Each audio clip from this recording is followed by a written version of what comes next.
So ayan mga ka-TV, sa magandang gabi po sa ating lahat. Ayan, night dive na naman tayo. Dahil Night dive pag-araw, taong bangka tayo, kaya sa gabi tayo babawi dahil ito lang yung time natin para mamana. Yes, Dahil nadagdagan kami ng isang kasama, kaya marami tayong babantayan bukas. So 5 silang mag-dive bukas. Ayan, ayan. Nakaka-touch naman, binabantayan tayo. Ayan yung bago nating kasama. Sir Patrick, ayan. Si Native ang kasama kong mamana ngayon, si Joy sa bangka.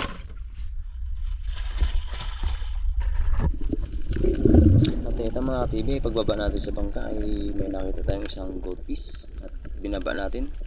At sinubukang tirahin, kaya lang medyo mailap, kaya pinabayaan ko na lang.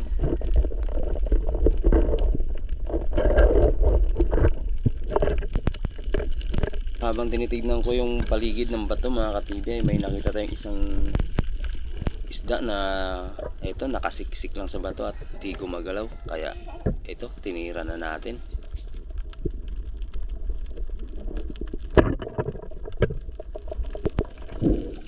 At ito mga ka-TV, may nakita tayong isang malaking cuttlefish.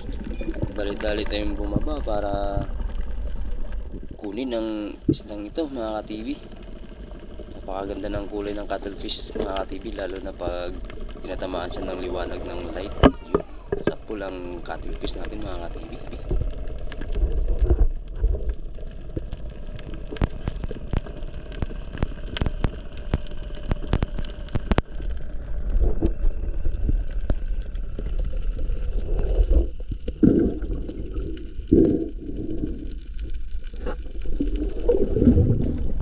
Isang labahita na naman ang ating nakita mga ka-TV.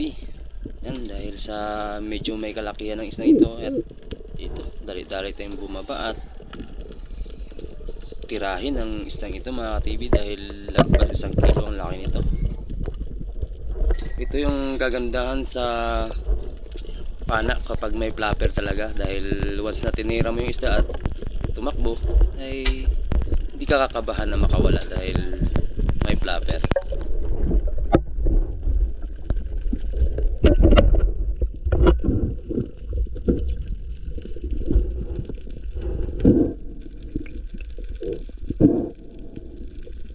At pagkatapos kong masikir ang labahitang ito mga TV ay may nakita akong isang pusit. Yun, napakalaking pusit. Ito tinira agad natin mga TV dahil solved na ang ulam sa gabi ito mga TV.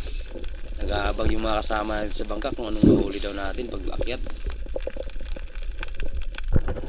At syempre dahil sa pang-ulam ang hanap natin, hindi na natin pinalagpas ang orange spine unicorn na ito mga ka-TV dahil pang-ihaw. Dahil napakasarap na pang-ihaw ito mga ka-TV, kaya eto, tinira natin yung orange spine unicorn para sa bisita natin na si Sir Patrick Palawan Vlog. Yan.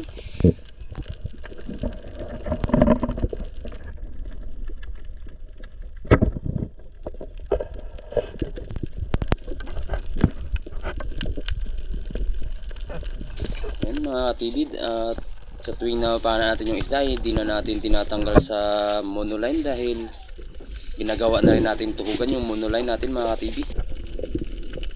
Ito mga ka-TV, may nakita na naman tayong cuttlefish, kaya binaba kaagad natin mga ka-TV dahil malaki na. At syempre hindi tayo marunong manghuli nito kapag umaga, hindi tulad ni Native Channel na kahit umaga nakakahuli siya ng ganito cuttlefish.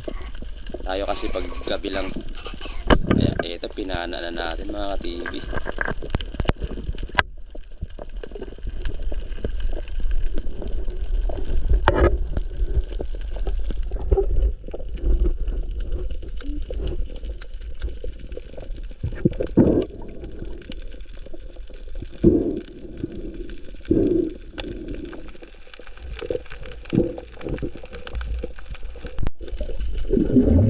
At ito mga ka-TV, isang orange spine unicorn ulit ang ating nakita. Kaya ito, binaba na natin, hindi na natin pinapalagpas yung mga ganitong isda mga ka-TV. Ito Ito kasi yung isda na malimit kong kunin kapag namamana ako sa gabi mga ka-TV. Orange spine unicorn or surahan. Yan ang mga madalas kong kinukuha kapag gabi.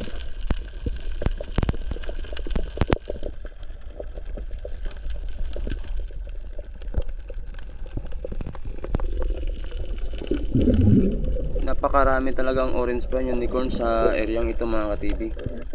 Ito yung pangalawang time na namana kami sa area na ito.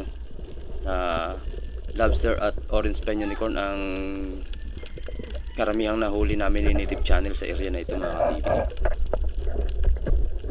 Napaka-curious talaga ng mga isda kapag gabi ka nag-hunt sa kanila mga ka-TV or namamana dahil yan, halos idikit mo na yung pana sa isda mga ka-TV, hindi ka talaga sasablay nito.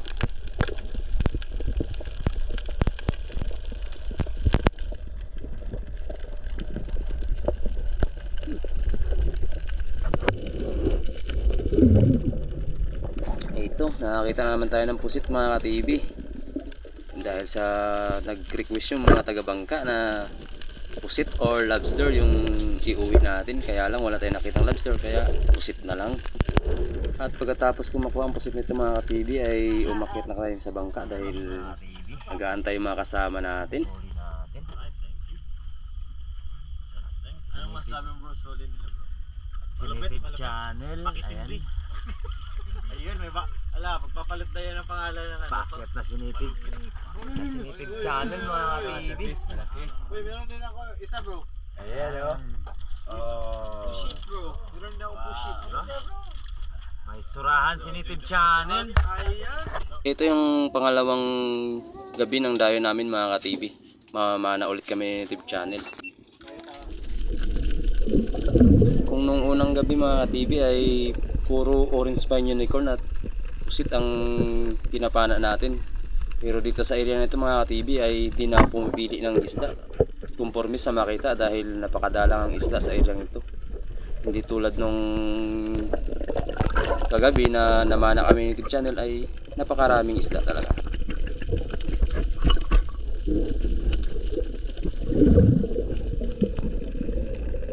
Puro dalagang bukid yung nakikita natin dito mga ka-TV. Kaya yan, binababa natin yung mga dalagang bukid dahil wala talagang ibang isda dito. Kaya lang ang isang ito ay napakailap, ayaw magpahuli kaya hindi ko na rin siya sinundan.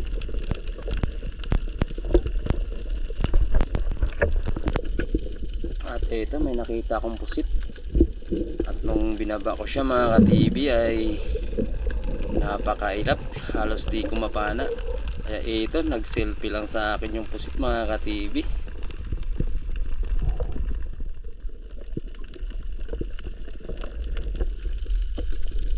Kung nung unang gabi na mili ako ng isda mga ka-TV ay di ko pinapansin yung mga ganitong isda. Pero dito sa ilang ito, ayan, pinapatulan ko na yung mga ganitong isda mga ka-TV dahil wala talagang ganong isda sa areang ito.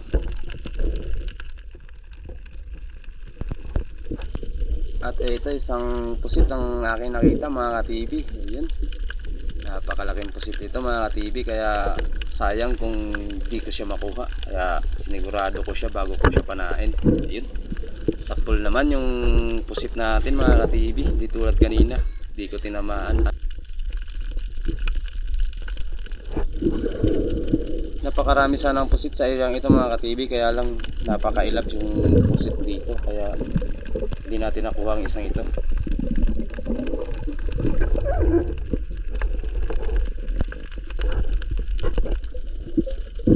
At ganun din ang pusit na ito mga ka-TV, or ito yata yung nakita ko kanina na napakailap.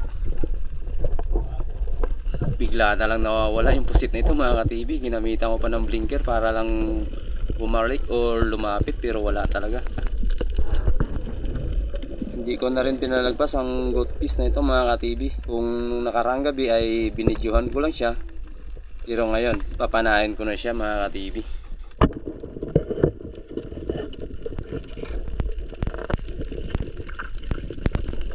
At sinubukan kong babae ng malaking batong ito mga ka-TV dahil nagbabaka sakali tayong may makita tayong surahan or orange pen unicorn, pero ito yung nakita natin mga ka-TV, isang parrot fish.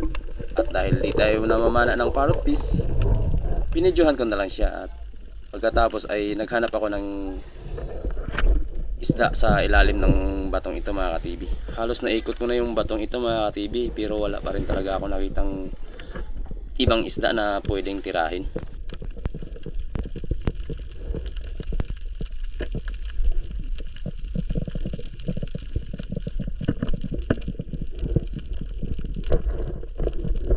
Halos naikot ko na ang buong batong ito mga ka-TV, kaya lang wala talaga ako nakitang isda. Kaya nung pag-ahon ko nito ay nag-decide na ako na bumalik na sa bangka dahil pagod na ako sa kasisid na walang ganong isda, kaya bumalik na ako. At nang pag-ahon ko nito mga ka-TV ay bumalik ako sa bangka, at ito yung nadatnan ko. Di tulad nung nakaraang gabi na gising pa yung mga kasama ko, pero ngayon puro na sila tulog, kaya dahan-dahan na tayong umakyat sa bangka dahil pagod yung mga kasama natin na mana kaninang umaga.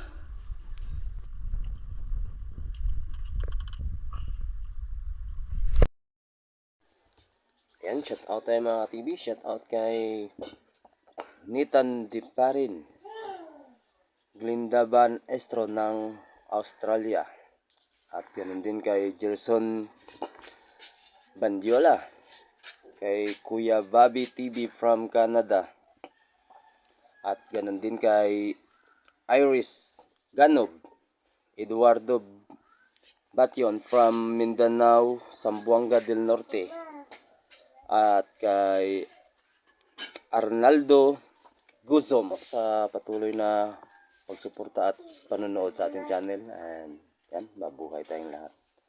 God bless. See you.